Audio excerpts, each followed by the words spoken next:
Hello guys, in today's video ay i-share ko po sa inyo yung personal and family experiences namin ng St. Peter Life Plan. Disclaimer po muna, hindi pa ko connected sa ibang memorial services na same yung in-offer na service ng St. Peter Life Plan. And in this video, hindi rin po ako mag-disclose kung saan branch ng St. Peter na bigay ng services sa amin, kasi I still believe na pwede pa rin sa mga branch ng St. Peter kung okay ba yung services nila. Bakit nga ba kami nag-avail ng plan ng St. Peter? So family namin, ako lang po yung nag-avail ng St. Peter. Personally po, nahilig po kasi ako mag-aral when it comes sa investing, yung mga emergency funds, nag-research po ako paano sa mga improve yung personal finances hanggang sa encounter ko tong St. Peter Life Plan. Both of my parents are PWDs. I am the eldest. So parang initiative ko na rin na mag-prepare din for the future. And na-experience din sila namin na lumapit yung kani-kanino noon. And halos wala kami malapitan. Gusto kong prepare for the future or for the unexpected na pwedeng mangyari. Nung plan yung in-avail ko, ang in-avail ko is yung St. Gregory plan. Price pa niya noon is mas mababa na ngayon ng 1,000 pesos kung di ako nagkakamali. Bayaran ko siya ng 1 year, and nung kinailangan namin siya, kailangan mo munang mabayaran ng full yung contract price. Mati yung father ko, that was July 7. Ganda ng service ng St. Peter kasi talagang pumunta ka agad sila sa hospital. So, nung time na yun, alam na namin, dead on arrival kasi yung father niya. It's our first time na magkaroon ng death sa family. Wala kaming idea kung anong gagawin, kung saan ipupunta muna, kung sa hospital ba o sa diretso sa punerarya. Nangyari, then nag-arrival yung father namin, diretso pagod siya sa morgue, and then family decision na kung anong punerarya yung mag-pick up sa father ko. Since meron akong St. Peter, ang dala ko lang yung mga valid IDs ko, except yung ID na provided ng St. Peter. So, ang ginawa ko, hindi ko makontak yung agent ko ng that time. Tumawag ako sa customer's hotline ng St. Peter, and then chinek nila yung account ko, and then nakita din na active naman yung plan ko, and then gusto ko siyang i-assign sa father ko. So, isa sa mga value-added benefits ng St. Peter is assignability. Yung plan mo, pwede mo siyang ipagamit sa kung kanino, pwede sa family mo o kung sinong gusto mo siya ipagamit. Pero yung mga ibang benefits na ando sa pangalan mo, mawawala yan. Like yung mga cash benefits. Hanap sila ng nearest branch sa lugar ko. And then, tumawag sa akin mismo yung branch malapit sa amin. Ang ko lang daw ipakita yung valid ID ko na St. Peter. So, bumalik pa ako sa bahay. So, kailangan ko lang ipakita yung ID na ipinrovide sa amin ng St. Peter. Wala na kami ipakita ngayon na ID ng St. Peter. Pero kung makita, kasi kinuha nila yan nung ginawa yung service sa father ko. So, kung hanap ako sa internet, dalag ko lang dyan sa screen yung itsura ng ID. So, sa pag-pick up sa hospital, ang dali lang nila dumating siguro mga within 30 minutes. Kasi ang sa hospital, ang katawan ng patay hanggang 6 hours lang. So, kung hindi ma-pick up yan, made-decompose agad siya. So, that time, in 30 minutes, dumating agad yung St. Peter. Pick up nila, pero ang sabi, kung wala yung ID, hindi nila, or yung may-ari ng plan, hindi nila gagalawin or tuturo ka ng gamot. Patay. So, umabot na lang kami doon sa punerarya. And then, pagdating namin sa punerarya, kumausap sa amin, wala yung manager nun. So, ang kumausap sa amin yung mga taong staff din. Hindi namin alam pa ang mga posisyon nila. Pero sila yung nag-pick up sa father ko. So, sabi lang, dahil hindi pa ako fully paid, 1 year pa lang yung nagawa ko. kailangan ko siyang bayaran 2 days before ilibing. Yung father ko, naburol siya 1 week. Pinili namin sa bahay kasi medyo malayo yung branch sa lugar namin. And iniisip namin, kasi kapag pupunta kami doon, patin din sa mga ibang kamag-anak, sa ibang bibisita. At saka parang malungkot. Malungkot na, mas lalong lulungkot. Kasi nga, konti lang yung makakapunta. So, pinili namin sa bahay siya iburol. And then, kasi pag sa mismo sa chapel, kusan nga pala yung morgue or yung kusan in-embalsam mo yung father ko, doon din yung chapel. Sa chapel, sa St. Peter, 4 days lang yung viewing. Pero pag sa outside, pwede sa St. Peter mga 9 days. So sa bahay, dinurol siya ng 7 days. Hindi siya namatay, linggo din namin siya nilibing. After nun, kausap ko na yung lalaki doon, hiningan lang nila ako ng mga supporting valid IDs. Tapos may fill upan ako doon na kung yung complete name, kung kanino ko i-assign yung plan ko. And dito lang sa susuotin ng patay, kailangan kayo ang magpo-provide, hindi ko St. Peter. Ang advice sa amin, 4 to 8 hours yung embalming process. So, ang sabi sa amin, umuwi na lang daw muna kami. Yun nga, isari na lang daw sa bahay. Pero wala kasi kami ng kapatid ko yung pumunta sa chapel ang kanilang bahay ng mga 4 p.m. Ang time na yun, hindi na namin nasilip sa papa sa pinawaya. Umuwi na lugar ko sa bahay, inayos namin yung bahay kung sa siya paglalagaan. And 3 p.m. pala, 3 p.m. yun. And then, nandito kami after 10 p.m. Wala pang notification or text or calls from St. Peter. Natawagan namin sila, hindi sumasagot. Then 12 midnight, wala pa yung patay.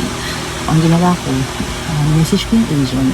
Nag-reply naman siya, mag-follow up daw siya.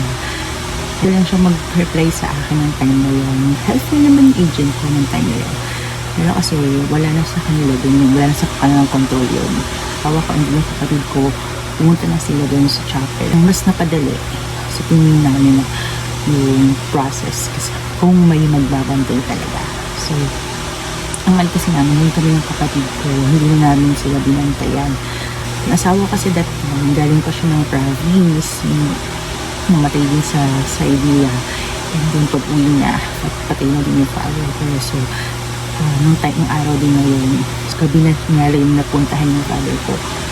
So, pumunta na sila dun sa St. Peter.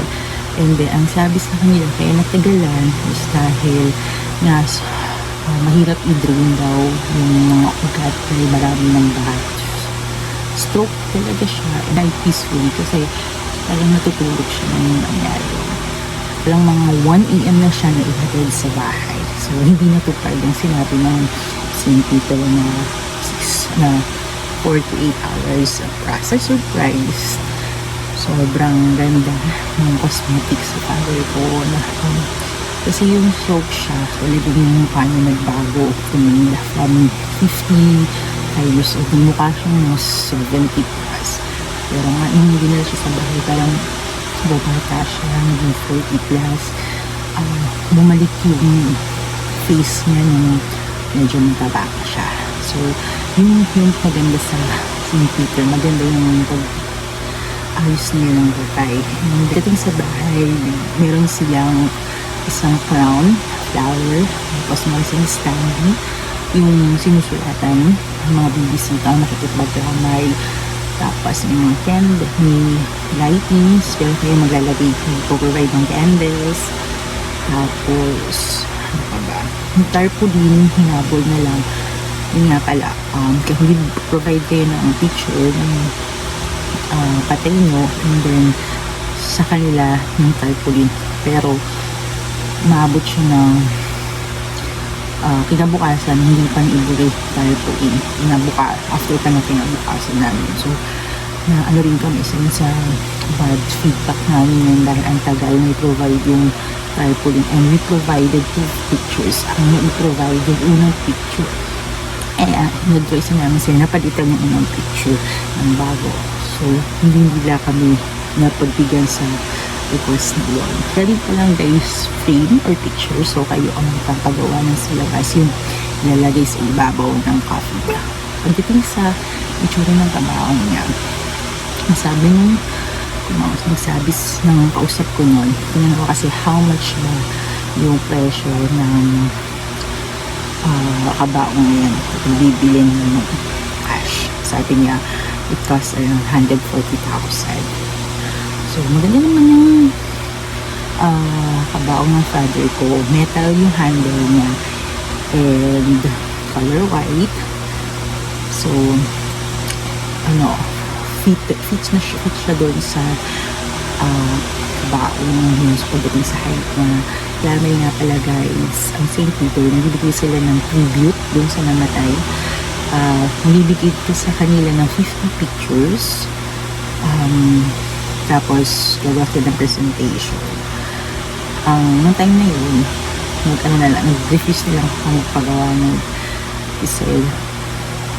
Parang mas gusto ako gagawa dahil na video editor ako. So, pinost ko din sa Facebook yung ginawa kong videos. Tapos, yung balance ko nga pala guys, dahil nga 1 year lang yung binayaran ko, I still have around 35,000 something na balance. Hindi din nanggap na St. Peter's doon sa branch ng Bagat. Kailangan ko makipag-usap doon sa agent na kausap mo dahil siya yung mag-receive sa'yo. And mahalagang resibo na yun, and yung statement of account ipaprovide sa'yo ng agent kasi yun yung ipapakita mo sa SSS kapag nag-claim ka ng funeral benefits. So mahalaga na meron ka pa rin contact sa agent mo. Kapag ganun, hindi ko lang sure kung paano ang process ng St. Peter. Kapag hindi mo kung wala ka ng communication or direct kang nagbayad sa St. Peter online. And dahil na dead and arrival yung father ko, ang nag-issue ng death certificate, kaya pinala namin sa hospital, nag-issue ng death certificate is yung St. Peter. Ang St. Peter, napaka-clear, na-discuss sa amin ng manager kung paano mag-process ng death certificate, ano yung mga step na una namin pupuntahan, like yung sa health, kailangan pumunta sa munisipyo, tapos kung ano yung mga dadalhin namin, requirements, paglaki lang ng death certificate, dali lang guys. Yung time namin kailangan kong magpa-stamp sa health kasi meron sa death certificate na section doon kung anong kinamatay niya. So yung health municipal doctor yung nagsulat doon dahil napakahalaga nun dahil doon nag-base yung mga third parties like mga insurances, pwede silang mag-question lalo na kung may mga insurance yung namatayan. Dapat totoo yung and palagay dun sa information. Then after that, sino yung naglalakad ng death certificate, siya yung nakalagay dun sa siya yung ipipil sa certificate. Dahil nga ako yung sa akin nakapangalan yung plan and then ako naglalakad ng death certificate na ako na din yung nagsulat sa death certificate. Yung sinasabi nila na kapag namatay ang isang tao tapos may life plan ka na kagaya ng ganyan, hindi totoo na iiyak na lang yung mga relatives na naiwan mo. Dahil kapag St. Peter, syempre lalo na pag sa bahay mo siya ibinuro, kailangan dyan yung chairs, food, tables, kung ano pang mga bagay na kailangan. So, syempre kailangan din ng pera. So, napakalaga na kapag namatay ang isang tao, hindi lang na meron kang lifeline, kailangan talaga na may pera ka. Mahal mamatay. So, hindi yung totoo na iiyak na lang yung maiiwanan. And kung gusto nyo mag-avail ng St. Peter, I suggest ipangalan mo sa riskier, sa member ng family o sa matanda. na family. Kasi on my side, mali yung naging decision ko na ipinangalan ako sa sarili ko kasi nga mas tendency higher percentage na mawala yung mga yung parents ko dahil nga sa age nila, dahil nga sa health condition nila. Noong time na yun kasi isip ko na yung cash benefits and gusto ko mag-ready lang. Wala naman sisip ko na mawala kagad yung father ko. Sabi ko kasi yung time yun. Tapos kumakala ko paang yung father ko. And then yun nga, hindi ko na kaya mawala kagad. Na mawala kagad yung father ko na at age of 56. Siguro kung pinangalan ko sa kanya, naiiwan ko siyang cash benefit.